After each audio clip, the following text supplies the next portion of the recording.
Hello friends, super magic રસોઈમાં મિત્રો હું આપનું સ્વાગત કરું છું.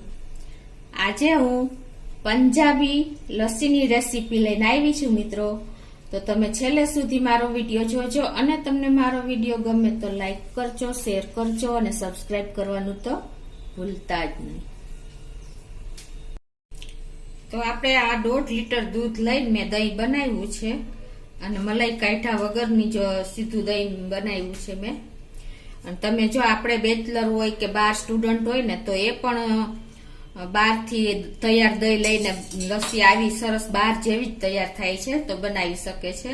તો એમાં શું ઇન્ગ્રેડિયન્ટ લીધા ને આપણે પંજાબી લસ્સીમાં એ પણ હું તમને બતાવી દઉં. એમાં અમે 1.5 કિલો દહીં છે, સામે 1 કપ દળેલી ખાંડ છે અને કાજુ બદામની કતરણ કરી છે અને એલચી છે. બસ આટલા જ ઇન્ગ્રેડિયન્ટ આપણે લસ્સી બનાવવા જોશે મિત્રો. તો મિત્રો આ લસ્સી આપણે ઘણા એમ કેતા લસ્સી બનાવવામાં શું હોય છે, તો મિત્રો બહાર આપણે જે લસ્સી મળે છે ને એવો જ આ ટેસ્ટ છે, પણ એમાં તમને હું બધી ટ્રીક ને ટ્રીપ બતાવતી જઈશ એટલે તમે ખાસ જોજો મિત્રો. કે એમાં શું હોય છે કે આપણે દહીં એકદમ જો મલાઈ કાઢ્યા વગરનું તમે મેળવો અને એને પણ આપણે મિક્સી જારમાં કે એમાં નથી ફેરવવાનું, પણ આવું વિસ્કર કે આપણે ઝેણી જે સાદી આવે છે ને પેલા દાદી નાની વખતની એ પણ એનાથી પણ સરસ થઈ જાય છે. એટલે આપણે આમ ખાસ તમે નોટ કરજો કે ક્યારેય આપણે આમાં બ્લેન્ડર કે મિક્સર કે એ નથી ફેરવવાનું. તો હવે આપણે 1.5 કિલો દહીંની સામે હું અત્યારે 1 કપ દળેલી ખાંડ નાખું છું.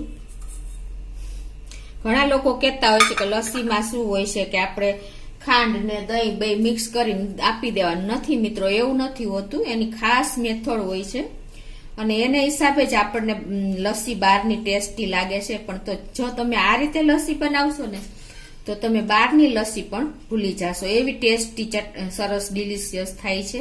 તો હવે આપણે ખાંડ નાખ્યા પછી એને આ રીતે આપણે બધું મિક્સ કરી લેશું. તમે ખાસ નોટ કરજો મિત્રો, જો આપણે આમ જ ખાલી મિક્સ કરવાનું છે અને આપણે પાતળી લસ્સી તો લસ્સી જ ન લાગે, એકદમ થીક મલાઈદાર લસ્સી હોય ને પંજાબી લોકોની લસ્સી એ ટાઈપની જ હોય છે. આ રીતે આપણે એકદમ સરસ મિક્સ કરી દેવાની છે ખાંડ. તમે આ રીતે કરશો ને મિત્રો એટલે એકદમ જો ઉપર મલાઈ આવી જશે, જોયું તમે. પછી તમે આવી રીતે સેજ ઉપર પણ ફેરવી શકો છો એટલે એકદમ આમ ડિલિશિયસ આપણી લસ્સી તૈયાર થશે. ઉપરનું જે લેયર છે ને એ પણ ક્રીમી થઈ જશે. તમે જોઈ શકો છો જો કેટલી આપણી લસ્સી જાડી લાગે છે. મિત્રો જો આ રીતે આપણે વિસ્કર કે જે આપણે ઝેણી હોય છે લાકડાની વલોણા જેવી એ પણ આપણે સરસ આપણું મથવાનું છે. આપણે આને છાશની જેમ મિક્સ એકદમ નથી પાતળું કરી નાખવાનું દહીં. તમે જોઈ શકો છો જો આપણે આપણા ચમચાને લસ્સી ચોટી જાય એટલી આપણે થીક હોવી જોઈએ. આપણે જે દહીં વડાનું દહીં કરીએ કેટલું થીક હોય છે એ ટાઈપની આપણી લસ્સી હોય છે મિત્રો. તમે જોઈ શકો છો જો કેટલી થીક લાગે છે. ખાંડ મિક્સ કર્યા પછી પણ આટલી જ થીક હોય છે મિત્રો, કેમ કે આપણે દહીં એકદમ રીચ કર્યું છે, મલાઈ કાઢ્યા વગરનું છે. અને હજી આપણે આને રીચ કરવા માટેની પ્રોસીજર પણ હું તમને બતાવીશ. જો આ રીતે આપણી લસ્સી એકદમ થીકનેસ જો તમને ખ્યાલ આવી જતો હશે.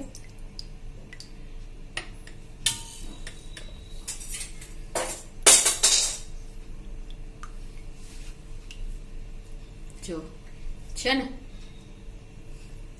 તો આ રીતે આપણે ખાંડ મિક્સ કર્યા પછી મિત્રો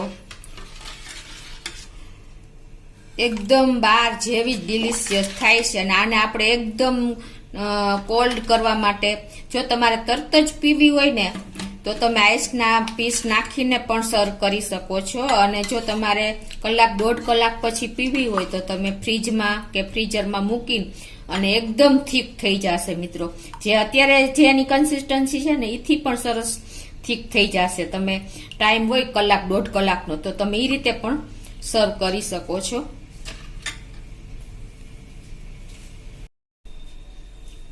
તો આ રીતે જો આપણે ખાંડ ઓગાળ્યા પછી હવે આપણે ઇન્સ્ટન્ટ એને સર્વ કરવી હોય તો આપણે ફ્રીજમાં ન રાખી શકીએ. તો એના માટે આપણે આ રીતે આઈસના ક્યુબ નાખી દેવાના.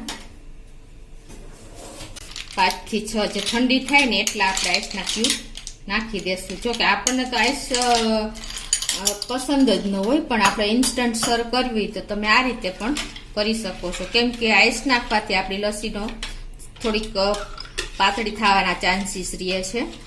એટલે બને ત્યાં સુધી આપણે લસ્સી જ્યારે કરીને ત્યારે વહેલી કરીને ફ્રીજમાં મૂકી દેવાની. એટલે ઉલટાની એકદમ સરસ થીક થઈ જશે આના કરતાં વધારે, અને તમને આમ એકદમ ટેસ્ટી ડિલિશિયસ કુલ લાગશે.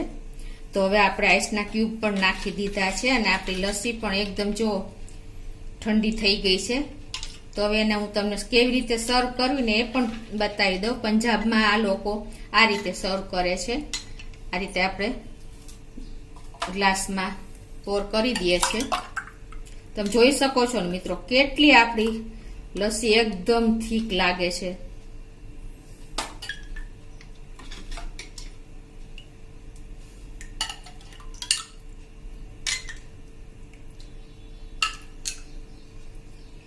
આ લસ્સી પીધા પછી મિત્રો આ ઉનાળો હોય, આવી ગરમી પડે છે, તો આપણને લસ્સી મળી જાય તો બીજી કોઈ વસ્તુની જરૂર જ નથી પડતી.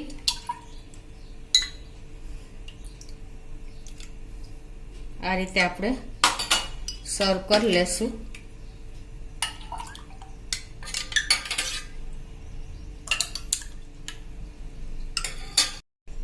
હવે મિત્રો આપણે આને એકદમ રીચ લુક આપવા માટે અને ટેસ્ટ આપવા માટે તમે જો આપણે દહીં હોય ને એની ઉપર જો તમે આ રીતે એકદમ મલાઈ થીક મલાઈ હોય છે.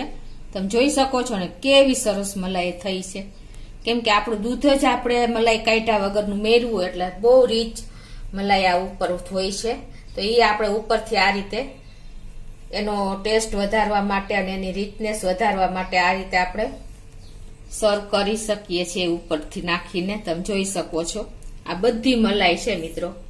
આનાથી આપણી લસ્સીનો ટેસ્ટ અનેક ગણો વધી જાય છે અને તમને આમ જીભમાં એનો ટેસ્ટ રહી જાય છે. એટલી સરસ આપણી લસ્સી તૈયાર થશે. એટલે તમે આ ખાસ નોટ કરજો આ પોઈન્ટ કે તમે દહીંની ઉપર જે મલાઈ હોય ને એ તમે ઉપરથી પોર કરશો ને ગ્લાસમાં, એટલે તમે આઈસ્ક્રીમ વાળી મલાઈ કે ઓલી લસ્સી ખાતા હો ને એવો જ ટેસ્ટ આવશે મિત્રો.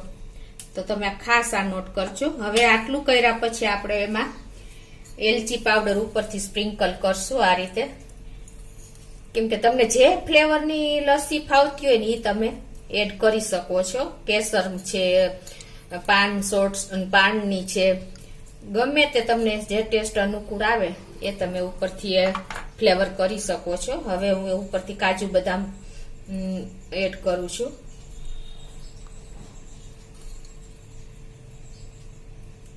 મિત્રો પંજાબી લસ્સી એકદમ રીચ હોય છે, હેલ્ધી હોય છે, ટેસ્ટી હોય છે, ડિલિશિયસ હોય છે. એટલે તમે ચોક્કસ તમે આ લસ્સી એકવાર બનાવીને ઘરે ટ્રાય કરશો ને તો તમે બહારની લસ્સી તો ભૂલી જ જાશો. એટલી સરસ રીચ, ટેસ્ટી અને હેલ્ધી બને છે. તો મિત્રો આપણી પંજાબી લસ્સી રીચ મલાઈ સાથે કુલ ઠંડી તૈયાર છે મિત્રો. તો તમે ચોક્કસ આ રીતે એક વખત ટ્રાય કરજો અને તમને મારો વિડીયો ગમે તો લાઈક કરજો, શેર કરજો અને સબસ્ક્રાઇબ કરવાનું તો ભૂલતા જ નહીં.